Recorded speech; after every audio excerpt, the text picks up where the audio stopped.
नमस्कार, मैं हूं पंकज कुमार।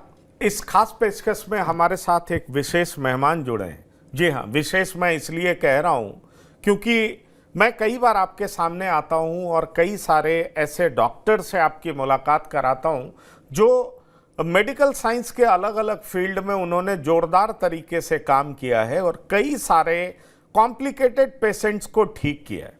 उनमें से ही एक डॉक्टर हमारे साथ डॉक्टर आशीष सिंह बैठे हैं। जी हाँ, जिन्होंने रोबोटिक सर्जरी और जेनरेटिव मेडिसिन में रीजेनरेटिव मेडिसिन में जबरदस्त काम किया है। और आपको बता दें कि रोबोटिक सर्जरी में ये डॉक्टर को ट्रेन भी करते हैं, मतलब पेशेंट्स का ट्रीटमेंट तो करते ही करते हैं, लेकिन साथ ही साथ डॉक्टर्स कितने ज़्यादा इक्विप्ड हो जाएं रोबोटिक सर्जरी में, डॉक्टर्स को भी ट्रेन करते हैं। इनकी डिग्रियां बहुत सारी हैं। अगर मैं इनके बारे में बताऊं तो मुझे लगता है ज़्यादा चर्चा उसी पे हो जाएगी। इन्होंने पढ़ाई नागपुर से की है, फिर पुणे से पढ़ाई की है और फिर विदेश में इंग्लैंड से इन्होंने बहुत सारी डिग्रियां हासिल की हैं। तो मैं बहुत सारी बातें इनके साथ करूंगा, पर एक बहुत महत्वपूर्ण बात आपको बताने जा रहा हूं कि जिस बिहार के बारे में ये कहा जाता है कि मेडिकल फैसिलिटीज़ में बिहार बहुत पिछड़ा हुआ है, मेडिकल इंफ्रास्ट्रक्चर में बिहार बहुत पिछड़ा हुआ है, पर डॉक्टर आशीष सिंह वो शख्सियत हैं कि इन्होंने जोड़ों का दर्द और ख़ास तौर पर उसका ट्रीटमेंट, अर्थराइटिस, उसका ट्रीटमेंट कैसे हो, लेटेस्ट तरीके से कैसे हो और साथ ही साथ उसमें रोबोटिक सर्जरी का इस्तेमाल कैसा हो, ये इन्होंने पटना में कर दिखाया है। और आप हैरान हो जाएंगे, मैं दूसरी बार इनके साथ इंटरव्यू कर रहा हूँ। जब मैं इनके अस्पताल पे गया था तो मैं इसलिए गया था क्योंकि मुझे जब जानकारी मिली बाहर से कि लोग विदेश से आते हैं और इनके पास बहुत सस्ता इलाज करा करके चले जाते हैं, तो मैं हैरान था कि लोग विदेश से आते हैं, वो दिल्ली आते होंगे, वो हैदराबाद जाते होंगे, पटना कैसे आते हैं। मुझे यकीन नहीं हुआ, पर मैं इनके हॉस्पिटल्स में भी गया, सवेरा हॉस्पिटल, और वहाँ कई सारे ऐसे पेशेंट से मिला जो जिनकी स्थिति बड़ी ख़राब थी, पर इनके हॉस्पिटल में पहुँच करके और इनके द्वारा ट्रीटमेंट लेकर वो बहुत प्रसन्न थे, खुश थे। कुछ अमेरिका से आए थे, कुछ कनाडा से आए थे, कुछ इंग्लैंड से आए थे। तो ऐसे तमाम पेशेंट्स का ये इलाज करते हैं। डॉक्टर आशीष सिंह, आप हमारे स्टूडियो में पहुँचे हैं, मैं तहे दिल से आपका शुक्रिया अदा करता हूँ। थैंक यू एंड प्रणाम। Thank you for having me here, इधर बुलाने के लिए। डॉक्टर आशीष सिंह, मैं आपसे ये जानना चाहूँगा, ये मैं अगर आपको पूछूं तो रोबोटिक सर्जरी की चर्चा मैंने पहले भी की है। कुछ डॉक्टर्स हमको मिले हैं जो कि रोबोटिक सर्जरी की बात करते हैं। ठीक है, इसमें टेक्नोलॉजी इन्वॉल्व होता है, लेकिन करते तो डॉक्टर्स ही हैं, उनका दिमाग ही इन्वॉल्व रहता है या उनका हाथ ही, उनका स्किल ही इन्वॉल्व होता है। रोबोटिक सर्जरी की चर्चा बहुत ज़्यादा क्यों होने लगी है और क्या रोबोटिक सर्जरी के द्वारा आप पटना में ज़्यादा लोगों को ठीक कर पा रहे हैं? ये दोनों सवाल मैं आपसे पूछना चाहूँगा। बहुत अच्छा सवाल पूछा आपने। रोबोटिक सर्जरी का इजाद 1990s में हुआ था और ये पॉपुलर करीब 2010 से पूरे विश्व में आ गया था। एंड लिटरली 2012 में robotics were well introduced around the world. 2020 में सबसे पहले इंडिया में आया और 2020 में हमने इसे प्रोक्योर किया। और मैं यह भी बताना चाहता हूँ कि 2012 से हम लोग रोबोटिक सर्जरीज एंड कंप्यूटर्स को कैसे यूज़ करें, रोबोटिक्स एंड कंप्यूटर्स को इन ऑर्थोपेडिक सर्जरी, इसके लिए मैंने विशिष्ट ट्रेनिंग यूनिवर्सिटी ऑफ ग्लासगो से भी लिया है। University of Glasgow means UK, England से लिया? Yes sir, yes. Okay, right. And मैंने उनके साथ भी काम किया है जो दुनिया में सबसे पहले कंप्यूटर्स को ह्यूमन बॉडी में यूज़ किए थे और टोटल नी रिप्लेसमेंट किया था। एक फ्रांस के सर्जन है मिस्टर फ्रेडरिक पिकार्ड, जो 1997 में फर्स्ट कंप्यूटराइज नी रिप्लेसमेंट हुआ था। तो बेसिकली रोबोटिक्स को जब हम बॉडी में यूज़ करते हैं, चाहे जनरल सर्जरी हो चाहे ऑर्थोपेडिक सर्जरी हो, तो इससे हमें सर्जरी में सटीकता प्रदान होती है।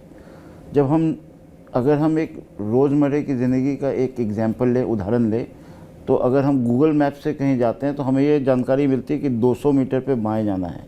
अगर हम नॉर्मल चलें तो हमें अंदाज रहता है।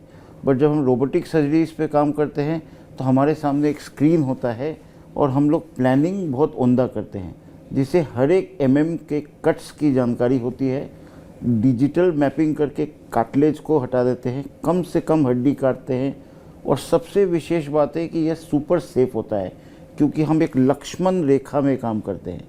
तो यह भी कॉन्सेप्ट आया है लोगों का कि रोबोटिक सर्जरी सेफ है कि नहीं। Yes, it is more than 200% safe, because हम एक प्लान्ड बाउंड्री में काम करते हैं, रोबोटिक गाइडेड काम करते हैं और pre operative planning city based करते हैं। तो सर्जरी का रिजल्ट 100% सक्सेसफुल होता है। तो डॉक्टर आशीष सिंह कह रहे हैं कि अगर आपको एक्यूरेसी चाहिए, प्रिसीजन चाहिए, तो रोबोटिक सर्जरी की दरकार है, उसकी ज़रूरत है। और क्यों ज़रूरत है, इन्होंने बहुत अच्छे तरीके से समझाया है कि जब आप गूगल मैप इस्तेमाल करते हैं तो आपको मालूम है कि एग्जैक्टली कितना मीटर चल के आपको लेफ्ट मुड़ना है या राइट मुड़ना है।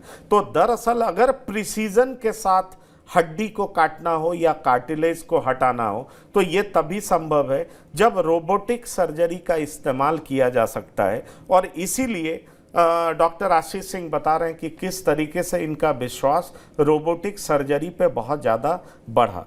मैं आपसे ये पूछना चाहूँगा कि इन दिनों ऐसा कहा जाता है कि आर्थराइटिस से सफ़र कर रहे पेशेंट्स की संख्या हर साल बढ़ती जा रही है। जहां आप प्रैक्टिस करते हैं, ख़ासतौर पर जहां पर आप हॉस्पिटल चला रहे हैं पटना में, और वहां पर भी क्या बिहार से पेशेंट्स आते हैं या दूसरे राज्य से पेशेंट्स आते हैं? क्योंकि मैं एक बार आपका हॉस्पिटल जा चुका हूं, मैंने तो देखा दूसरे देश से भी पेशेंट्स आते हैं। तो ये आर्थराइटिस की संख्या सिर्फ बिहार में बढ़ रही है या पूरे देश में बढ़ रही है या पूरी दुनिया में बढ़ रही है? ये दरअसल है क्या, जरा इस बीमारी के बारे में बताइए। और थोड़ा ये बताइए कि विदेश से चल के बिहार लोग पहुंच रहे हैं, पटना पहुंच रहे हैं, ये आपको, मेरे लिए तो बहुत सरप्राइजिंग था, आपके लिए कैसा था, ये अनुभव बताइए जरा। देखिए, मैं आमतौर से सभी लोगों को समझाना चाहूँगा कि सबसे पहले ये बात जानना है, मेडिकल साइंस में हम लोग बड़ा बड़ा नाम देते हैं। ऑस्टियो आर्थराइटिस, ऑस्टियो मतलब बोन, आर्थरस मीन जॉइंट और आइटिस मतलब सूजन। तो समय के साथ ऑस्टियो आर्थराइटिस सभी लोगों का होगा, बट यह है कि बॉडी को कितना अच्छे से रखते हैं उस पर डिपेंड करता है। तो यस, आपका जो पहला सवाल है, आर्थराइटिस की संख्या ग्लोबली बढ़ गया है और ये ग्लोबल पेंडेमिक है। इसका आंसर है बदलती जीवन शैली। यानी अगर आप 20 साल पहले की बात करें तो हम सब लोग साइकिल से जाते थे, परंतु आज हम लोग सब मोटरसाइकिल से जाते हैं और मेट्रो से ट्रैवल करते हैं। तो लाइफस्टाइल चेंजेस हो गया है। दूसरा सबसे बड़ा चीज़ है lack of activities and increase in junk food. अगर मैं अपने हॉस्पिटल की बात करूं, हॉस्पिटल के 200 मीटर के अंदर मोर देन 10 जॉइंट्स तो हैं। तो मन तो बदल ही सकता है रोड पे जाने के बाद, क्योंकि एक तरफ एक आइसक्रीम की दुकान है तो दूसरी तरफ गोलगप्पे का दुकान है। तो हम कितना समय अपने दिमाग को शांत रखेंगे कि हमें जंक फूड खाना नहीं है या फूडिंग हैबिट पे कंट्रोल रखना है। तो मेरा एक सिंपल आंसर है कि हम लोग का लाइफस्टाइल चेंज हो गया है, लैक ऑफ एक्टिविटीज़ हो गया है, और हम लोग एक्सरसाइज पे फोकस नहीं करते हैं, और फूड हैबिट्स चेंज हो गया है। इन्हीं सब कारण के चक्कर में आज ग्लोबल पेंडेमिक ऑस्टियोआर्थराइटिस हो रहा है, और हमें इस पे विचार करना ज़रूरी है। क्या कर सकते हैं, इस पे सोच करना बहुत ही ज़रूरी हो गया आज की डेट में।